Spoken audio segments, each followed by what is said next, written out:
got the beautiful,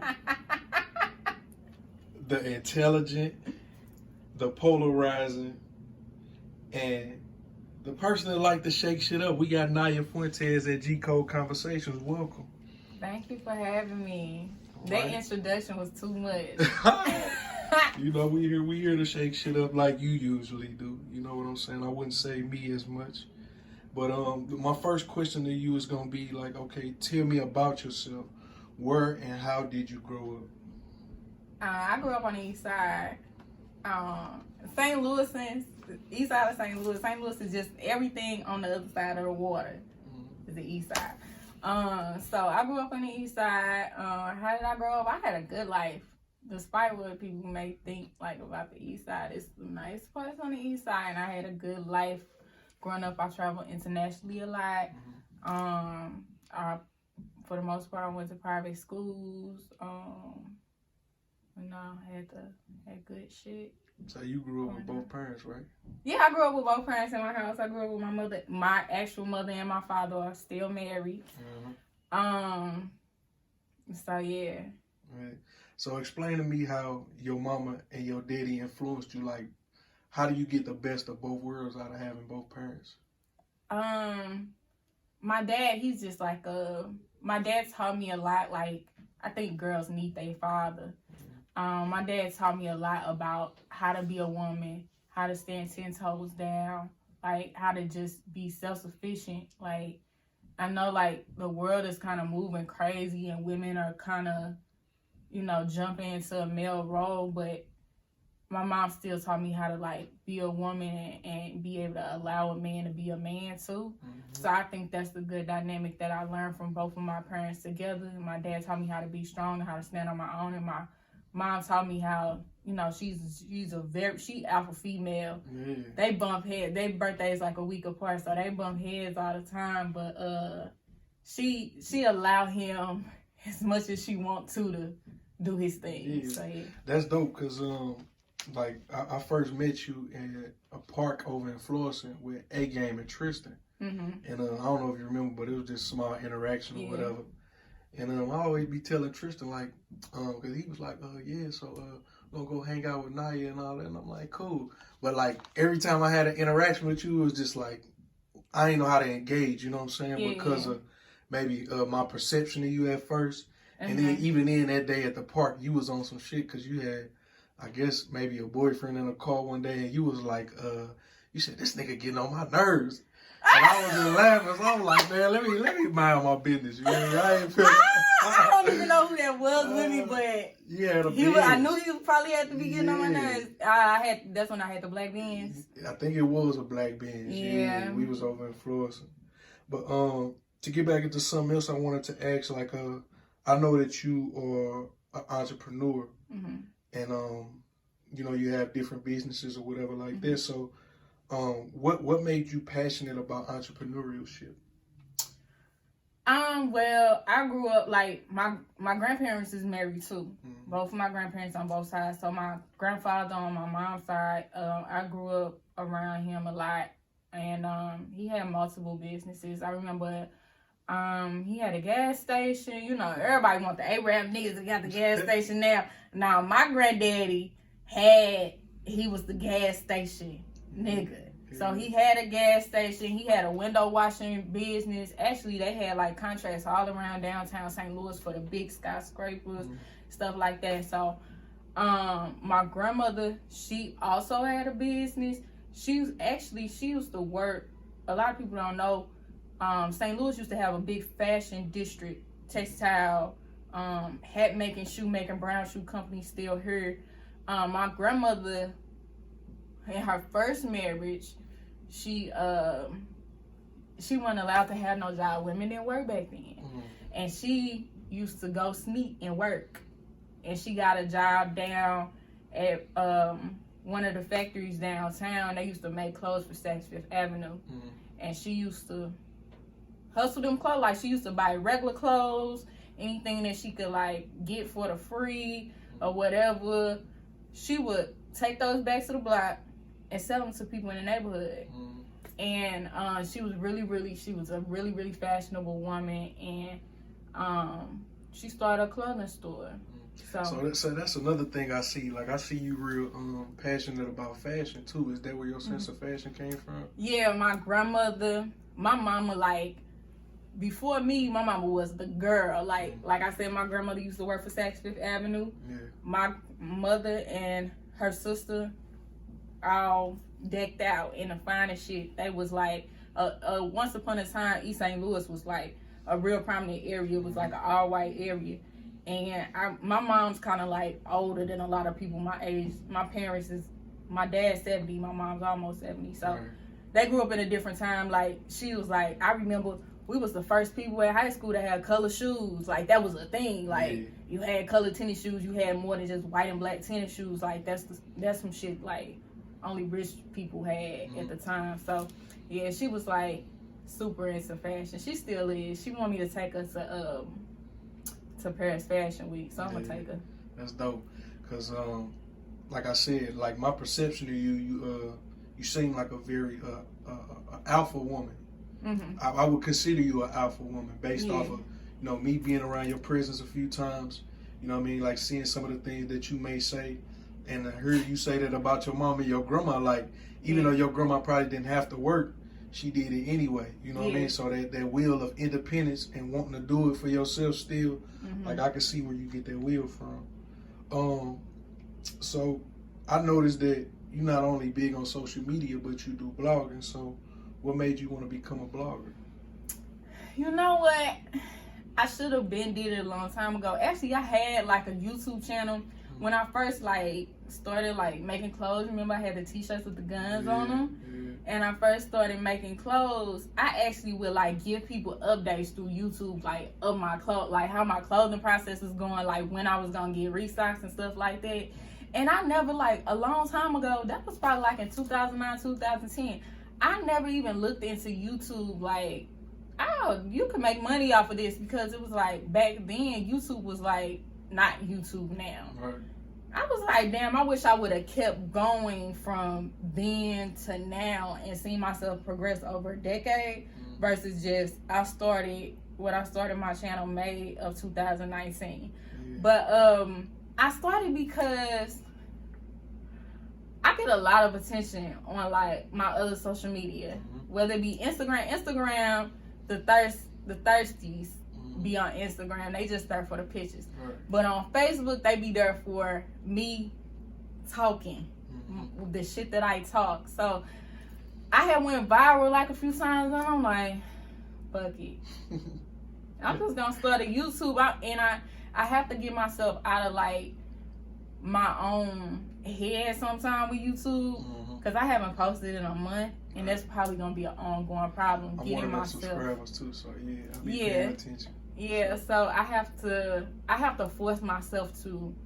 A lot of people think if they look at my social media that I'm like super interactive with people and I'm super outgoing, which I'm a Libra, so sometimes I just really don't be wanting to interact with nobody at all. But I done turned myself into a damn business, so now it's like, it only makes sense, because like, so would you say, as you were saying, like how people interact with you on the internet or whatever, would you say your motive would be to kind of feed people the medicine through the candy?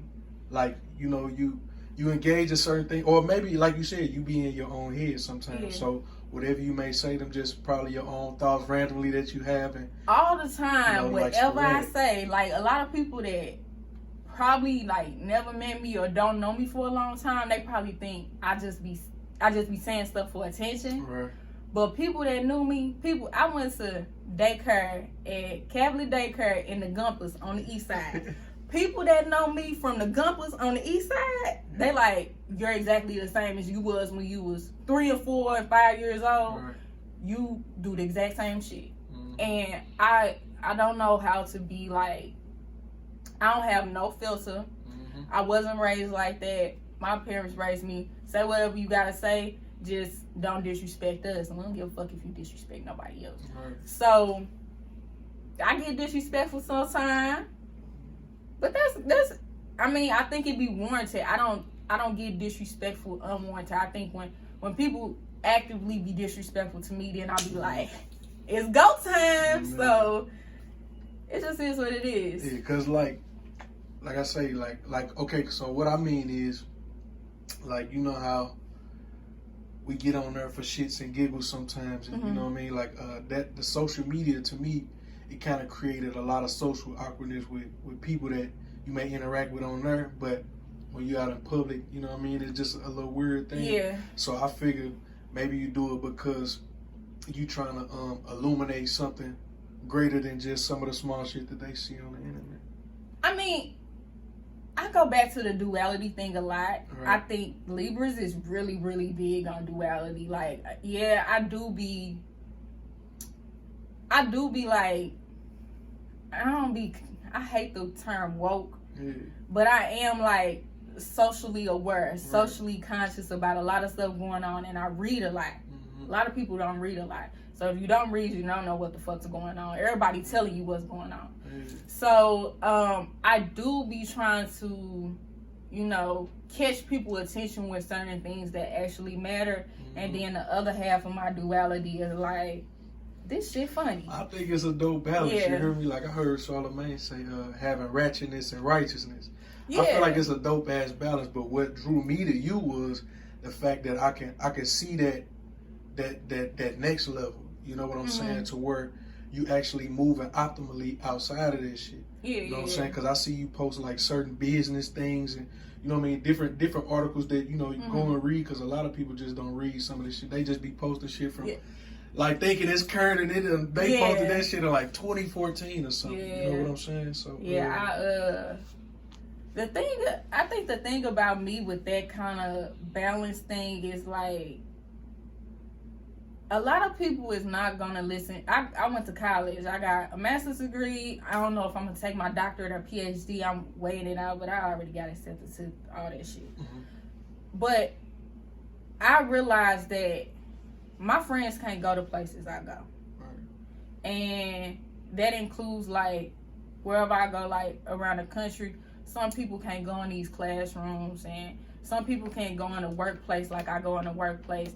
And my responsibility as a Black woman and a part of, you know, my community of color is that I have to bring those things to our community. Like W.E.B. Du Bois, if you read him, he talk about like this 10%.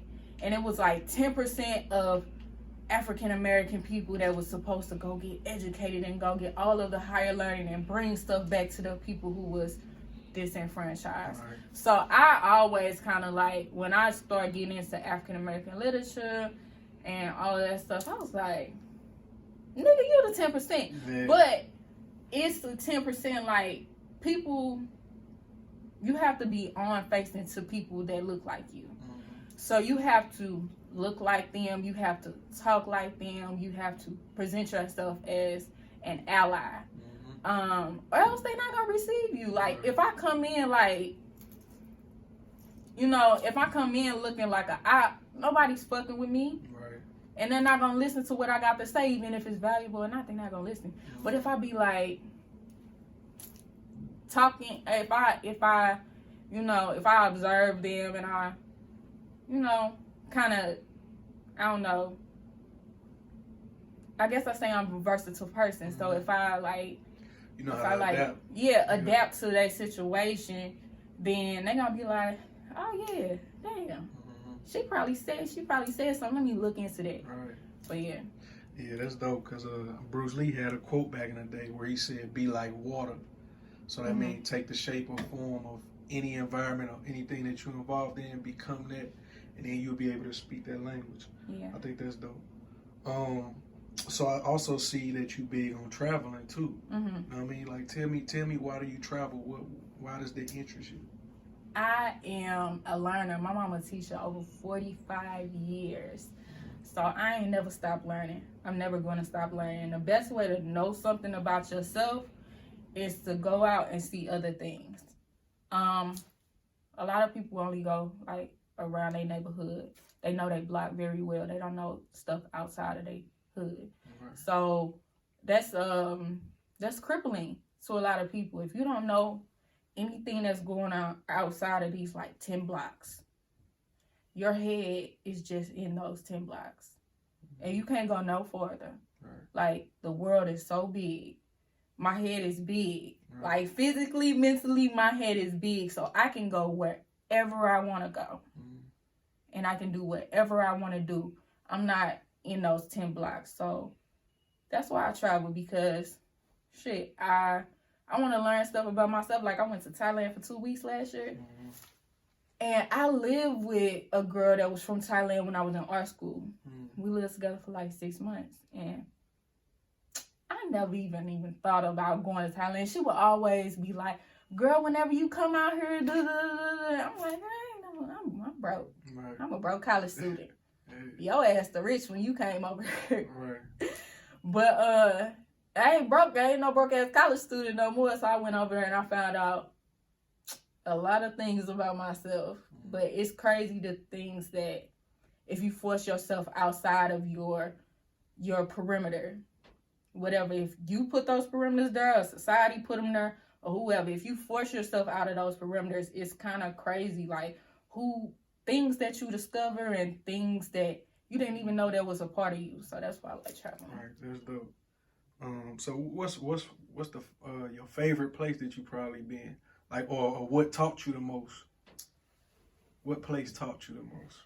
I think as a child, traveling with my parents and like going around like the Caribbean, that taught me a lot about being Black and how it's really be fucked up, because Americans have like, they just think African Americans are Black, and that's it.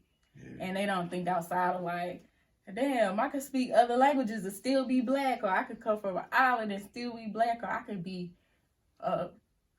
be like, I'm French and I'm still Black. Like, I met some people in Thailand and they weren't African, they was French. Right. They was from Paris and they looked like me and they talk like me for the most part, except for their accent. So I think that's what, like, I learned a lot. My favorite place where I'll probably see myself like living when I'm retired is Rome. I really love Rome. Oh, that's hella dope. Okay, let's get into some fun shit. Oh.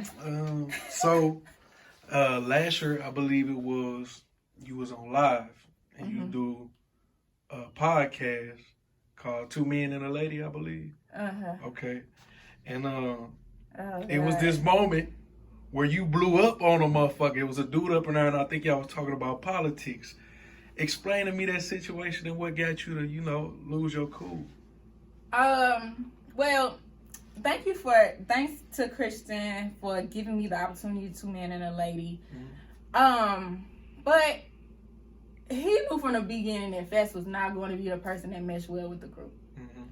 And I initially wasn't supposed to be on Two Men and a Lady.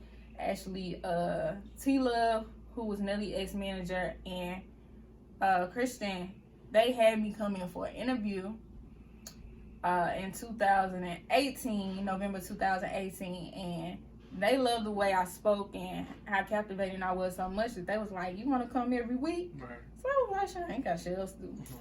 So T-Love was not consistent and coming after we moved to the next one, because he was like a part of opening a restaurant, Prime 55, and he was trying to make that so successful that he wasn't like coming in consistently. I mean, okay, we understood. So Kristen was like, yeah, let's bring in Blake. That's facts.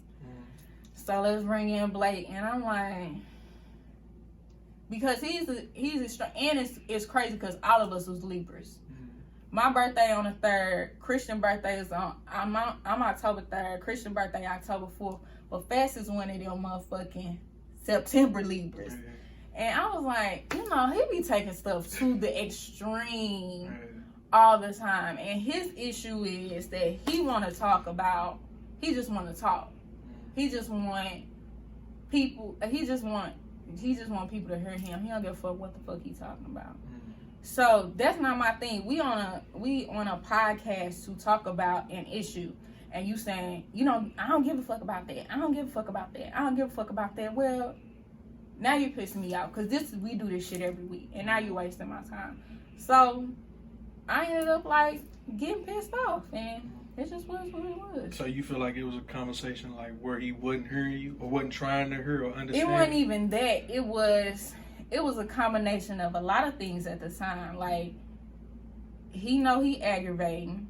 We have questions that we ask, and we're supposed to have a conversation, and he don't want to answer the questions. It's just he wants the shit to be all about him, right. And it's not what the show is about. It's not come on here for 2 hours and I'll talk about me. It's come on here for 2 hours and actually talk about something that's going on in the world. Right. So I understand that. Okay, so last year again, you had a situation where you was up bright and early, because I'm assuming you be up early anyway, right? I don't wake up no later than like 4:30. And you popped up at some girl house early in the morning because she said she wanted to fight you, I guess. Okay, here's the situation. I'm not picking nobody like actively. If something funny on the timeline and I'll post it, it's a lot of people posting it. Right. I'm not actively attacking anybody, right? I ain't going on nobody's page like they ain't saying nothing to me, I ain't saying nothing to them, and I'm just going on their page and just start talking to them crazy. That's not what I'm gonna do. First of all, I don't even know nothing about nobody else's life because I don't give a fuck. And I don't have the time to give a fuck. I got a lot of shit going on. So, it was actually my homegirl cousin, which I was really surprised about it. I think she probably thought I wasn't going to say nothing to her or actively try to beat her ass because me and her cousin was cool. Girl, I don't give a fuck. I beat your ass. I beat your cousin ass. I beat your cousin ass. Whoever got a problem with it. Right. So, she gave me a bullshit ass address, and she probably lived around the corner or something. But even if she had given me the address, she was never coming out.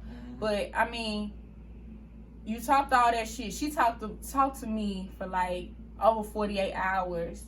And I really wasn't saying much back to her. And then after that 48 hours, because I was trying to stall her out because, like I said, I know her cousin. So, after that, I was like, what do you want to do? Because I ain't scared to go to no goddamn West Side. I don't care about none of that because don't nobody know who I know. They just know I got a big-ass mouth. But you don't know who backing me. Yeah. So, that's the nuance about me that a lot of people don't know, and they try to get to know, I guess. Right. So, okay, let's jump back into something with more substance then. So like I said, you into different businesses and entrepreneurship. So can you open up about some of the plans and ideas that you got going forward, like to start off the new decade, what you see the next 5 years being, you know what I'm saying, stuff like that. I also know you want some twins and shit one of these days. Wow. You know all that. Okay, to answer the twins question, yes, I want like a family. I'm 28 years old now. So I think it's like, I don't know, I got like somebody that's been around for a long time. Y'all might have heard me dress him online as my baby daddy. I mean, I almost left his ass in 2019. I ain't even gonna fake it. He called me like on the first, I believe it was the first. He hit me up because he thought his ass was getting left in 2019. Like, we hadn't talked in like almost 6 months, which is crazy because I literally known him since I was like, I think like 15 or 16 years old. Like, we had been friends for a very long time, and then y'all got a real history. Yeah, we got a real history. Like, my parents love him. I know his parents. I knew his grandmother, his mom, like his sisters, and all them. I know all them. They know me. He's kind of a part of my family. At one point in time, him and my brother was real cool, but whatever. So, yeah, I would like to start a family, but I ain't got nobody to start no damn family with. Ain't nobody putting all these diamonds. Ain't nobody putting a ring on my ring finger. Yeah, but, yeah, I would like that. And about the businesses, I mean, YouTube is a business. all by itself. So I already got monetized on YouTube and everything. So I actually got to put out content that's like for money now. So now that's probably why I've been stalling for like a month. What else I got? I got a regular 9 to 5. And I work with numbers. Like I was a accountant for hellas, and now I'm not accounting no more. I do statistics. So I want to grow that because I feel like, you know, that's my regular income or whatever. That's the stuff that I fall back on. I feel like people, unless I make $1 million, I'm not quitting my job. Right. So, or have like $1 million entity or whatever, I'm not quitting my job. I'm gonna start back like with my store. Actually, like people was hyping the store, and I'm like, but let me just get through this YouTube shit first. Cause YouTube, a lot of people don't know, YouTube take a lot of time. Like I got my 1,000 subscribers and my 4,000 watch hours in like 5 months. Usually that take people 12 to 18 months to do that shit. So now I'm through that. I can start back up my business. The clothes, lashes, hair, those are like fun things for me to do. There's more so hobbies than business. Like that's why I'm really like, people be like, why don't you get into that more? Because that ain't not all to where the money at, for real. Like, yeah, if I have like a really, really large like units going out, but I sell like 100 units on one swimsuit, and I don't think that's like a large unit of stuff that's going out. I want to get into like, well, I don't want to get into it. We into it now. We started a freight brokering company, so I think I'm gonna start spending a lot of my time on that for real. And I want to open up a shoe store. One of my friends, he want to open up a shoe store with me, so that might be in the works. We'll see. And I don't know. So I actually started another. It's under wraps, but I started another YouTube channel. Yeah, okay. And it's geared towards women of color in the workplace. Because through my work history or whatever, I found that we not the most like invited in the workplace, and we have roadblocks, and there's way more obstacles. And then like I'm a double minority, or I mean technically I'm a triple minority, and it's just really, really hard for us. So I had created this Facebook group that caters to women of color, specifically Black women. So yeah, that's dope. Okay, well, my last question to you would be, you know, since I brought you on, obviously you're somebody who I have an interest in. You know what I'm saying? Because I feel like you are, you don't only have a powerful voice, but you would be somebody I would consider to be an alpha woman. You know what I mean? And I just proposed to my fiance, who I feel like is an alpha woman as well. Congratulations. You know what I mean? I appreciate that. And some of like the characteristics kind of remind me, you know what I mean, of an alpha woman. So I would ask you, what is your definition of an alpha woman? My definition of an alpha woman is you have to be like resilient, and you have to really, really, really like be respectful of yourself, take yourself serious, like of like I walk around with myself as the highest regards. Right. And a lot of people don't do that, surprisingly, and people kind of perceive that one of two ways. They'd be like, she thinks she the shit. Or motherfuckers would be like, damn, she the shit. So either way, like, it's a 50-50 toss-up. But I think holding yourself at the highest regard and being resilient, my biggest thing is, like, no is not no answer. Like, I don't care if you close the door in my face. I'm from the east side. I'm coming through the window. We gonna El Chapo. We gonna dig up under, come out bitch. In a hole. Like, you're going to let me in, and I'm gonna occupy your space, and I'm gonna be a part of the conversation. And you ain't got to give me a seat at the table. I'll rob this motherfucker. So the table at my crib now. Fuck it. Yeah. But yeah. I like that. Well, that's all I got for you right now. I appreciate you for coming on G Code Conversations.